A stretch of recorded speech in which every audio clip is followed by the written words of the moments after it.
يحكي مع رئيس الجمعية. قول له رئيس البلدية بيقول لك رافع البشير تعال لهون وجيب لي كتاب من المحافظ.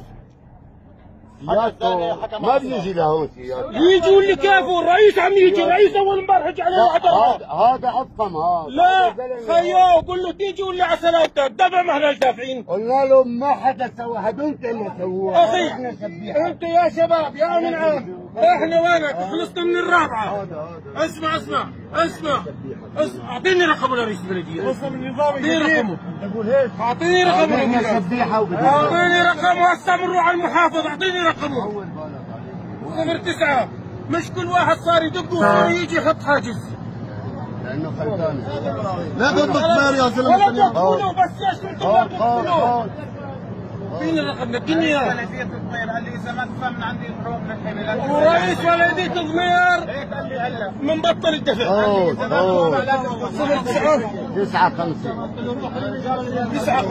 982 982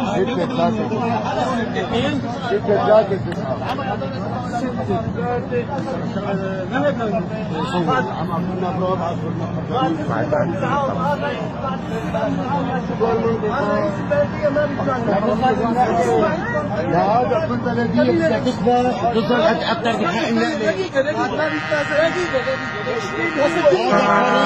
هاي السيارة عم تدفع رسوم.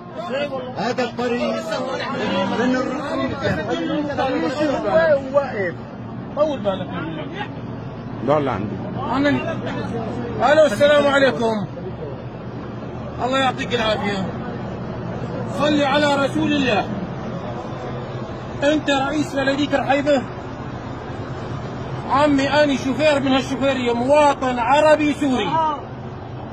في معك كتاب يا حبيبي، خليك معي، خليني احكي كلمتين انا.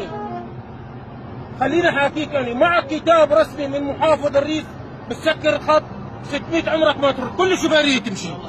والله لا اشتكي عليه.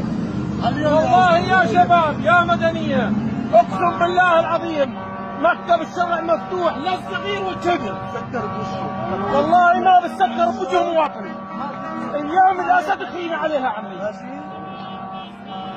عمي لا تصور ولا شيء، ما تدريش ندفع.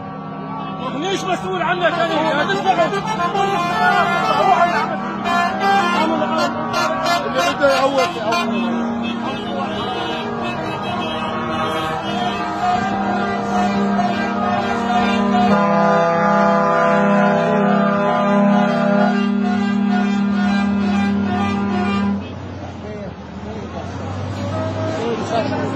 رئيس بلدية رحيبة يفرض قضاوي على الآليات الثقيلة.